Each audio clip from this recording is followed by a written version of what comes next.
So welcome everybody to a kind of semi-update kind of a video as I am going to be talking about reducing the size of my collection, not by a huge amount or anything like that, but these are just films that I've either upgraded into a 4K format or ones that I just don't like enough to feel like I'm ever going to want to rewatch them.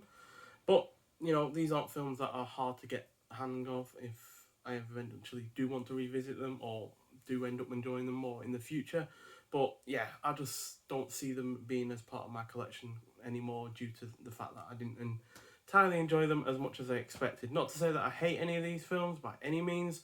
I've certainly rated films lower than the ones I've given these before, but they're part of my collection for either nostalgia reasons or because they're a part of a wider kind of collection, say sci-fi films from the 50s. Not all of the films from that era are great or anything, but as part of a wider collection, it is nice to have them all there, even if they're not a good film. So, the first of which I'm getting rid of is Poltergeist. Now, the only reason I'm doing this is because I've got it now in 4K, so I have a better version of it. It comes with a Blu-ray anyway, so yeah, no point in keeping this, even though the slipcover is kind of nice. And then the rest of these I haven't upgraded because they aren't on 4K or anything else, but yeah, like I said, not films that I hated. And the first of those is The Incident. So this was a Eureka release. Now, don't hate this at all. It's actually a pretty good film for its first watch, but I don't see myself ever wanting to watch it again because it is quite dark and downbeat and the like. So, but it's a good film. I do highly recommend trying it out at least once, especially since it's got a good cast. You got Charlie Sheen and who was it? Tony Masanti, who was also in The Bird with the Crystal Plumage. So, yeah, it's also got a good supporting cast with Thelma Ritter in it as well and Beau Bridges. So yeah, it is a really rather good Martin Sheen even. Yeah, Martin Sheen, not Charlie Sheen. That's his son or whatever. But yeah, still a really, really good effort, but not a film I'm going to imagine myself ever wanting to re-watch anytime soon. And then this was a bit of a surprise, this one, because I've enjoyed a lot by the same director and the same actress who've collaborated on several films before. In fact, I have a box set with their efforts. But yeah, unfortunately, The Blue Angel, with directed by Joseph von Sternberg and starring Marlene Dietrich, just didn't connect with me whatsoever. Unfortunately, it's easily my least favorite collaboration between them, and it's just not that great, to be honest. As far as I was concerned, just lacked a lot of punch, quite frankly. It's a nice addition though. You got a booklet and it's a double discer with a Blu-ray and the DVD, but yeah, just wasn't for me, unfortunately. So that's gonna be going.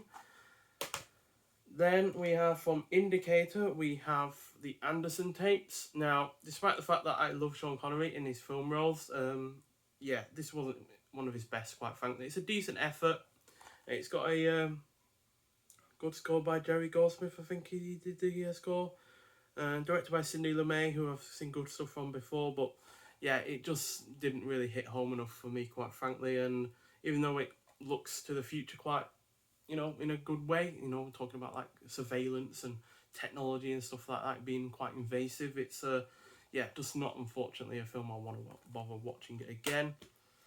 And then we have, directed by Lucio Fulci, we have The House by the Cemetery. So this was a bit underwhelming, to be honest, especially in comparison to the other two films in, I think it was called the Graveyard Trilogy or something like that Lucio Fulci did, like The Beyond and the like. I think they were included with that. But yeah, it's nowhere near as good as other Fulci films like The Black Cat. So yeah, that's going to be going from our video. And then also from Indicator, we have Gumshoe. Again, not a film I hate by any means. It was actually fairly engrossing in some regards. It's got a good cast like Albert Finney, Billy Whitlaw, Frank Finlay. But yeah, again, just a bit underwhelming, quite frankly. And especially considering the premise actually sounded pretty good, but I didn't think it went far enough with that. Certainly not far enough to be interesting enough for a second watch. But again, it is a nice release. You get a really nice booklet with this, so hopefully someone will get some enjoyment out of this, because all of these are being sold back to CEX, who have given me some good prices for these films. So I wasn't expecting full price back for them, and I really can't be bothered with eBay and stuff like that. So yeah, that's where they're going. And then also from Indicator, we have The Legacy. Decent effort, but despite the cast of Catherine Ross and Sam Elliott and the premise and the supporting cast of Charles Gray, it's just again a bit underwhelming, to be honest. And yeah, definitely could have been better. And yeah, that poster promised a lot, but didn't really succeed in that regard, quite frankly. And then we have The Curse of the Mummy's Tomb, also from Indicator, which, yeah, just wasn't a good enough sequel to the original Mummy from the late 50s. And yeah, easily my least favourite one of the 3 sequels as well. I have bought the second sequel, I think it was, the Shroud, the Mummy's Shroud. But yeah, this is nowhere near as good as the first or the other 2 sequels. So yeah, that's going to be going from Indicator.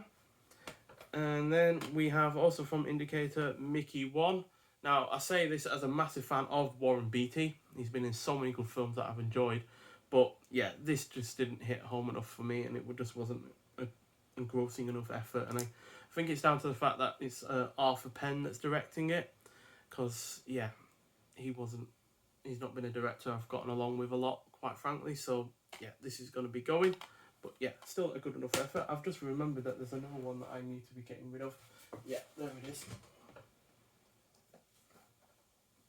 So we're also going to be getting rid of Little Murders. Again, it's a decent effort. You know, you've got a really good cast. You've got Elliot Gould, who was in the fantastic The Long Goodbye.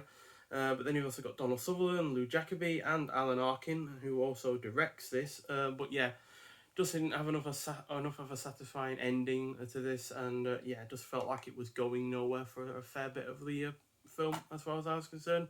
But and I just didn't find it funny enough either. It did have its funny moments, but yeah, it just wasn't quite as funny as I hoped it would be.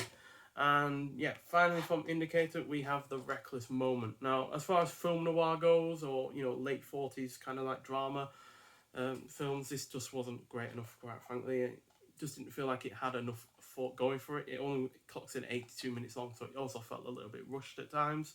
So yeah, despite the cast, James Mason, Joan Bennett, and yeah, being directed by someone who's apparently done a lot of good efforts before, this just was not good enough for me, quite frankly. So yeah, that is also going.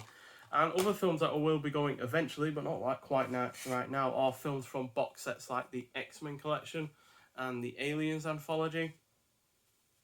Purely because there's films in these that I hate and I just don't want them in my collection anymore. So if Aliens ever gets a 4K release, or if I can find it as a single Blu-ray release, I will eventually get that. It probably is a single Blu-ray release somewhere, but I probably got this purely because I hadn't seen the 3rd and 4th ones, and it was going quite cheap at the time to also get the 1st and the 2nd. So yeah, but I have the 1st film now on 4K, so yeah, another reason to finally get rid of that. And then obviously the X-Men collection. I adore the 1st film, the 2nd film, and X-Men First Class and X-Men Days of Future Past. But X-Men The Last Stand was a really underwhelming sequel. Ended that trilogy really on a bad note, quite frankly. Then it's also got X-Men Origins Wolverine, which is easily the worst X-Men film ever, even more so than Phoenix, I think it was called, Dark Phoenix, yeah, even more so than that. And yeah, then there's X-Men Wolverine, which is definitely a better Wolverine film than Origins was, but it's still a little bit underwhelming, especially that ending with the man-controlled robot or whatever, which was just really rather naff. And yeah, it definitely pales in comparison to, say, Logan, which is definitely the best Wolverine-focused film.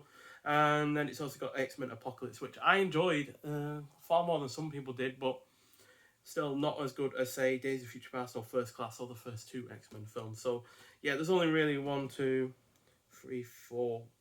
films out of 8 there that I properly enjoy. So yeah, I will eventually get rid of this and replace those for maybe Apocalypse as well with a 4K edition instead. So yeah, it's going to be drastically going down my collection, but not a permanent thing by any means, as you'll see by the next video when I look at a really rather substantial box set.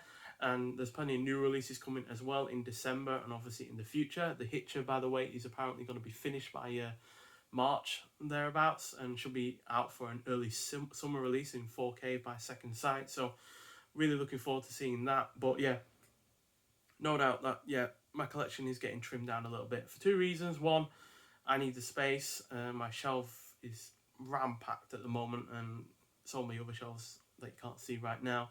and yeah, I just never felt the need to come back to these films. Some of these films I've watched at least 2 years ago, and I've still not decided to want to revisit them. So yeah, it just feels like a proactive measure to trim the collection down, get some more space, but also get some more money in the process. Because yeah, like I said, I'm going to get a fair decent price for these films, and should hopefully get a fair decent price for those box sets as well in the future when I eventually get them, the films out of those that I like in a single format. So yeah, but nonetheless, thanks for watching. I'd like to hear your thoughts on what collection you have, or whether or not you're downsizing or not. Because yeah, it's really interesting that some people never downsize and you never trim back. I don't know how they do that, considering how many films are released on a weekly basis is insane. So yeah, but I just don't have the space at the end of the day. So yeah, that's just the way it goes. But yeah, nonetheless, thanks for watching, and I'll see you in the next one. Bye.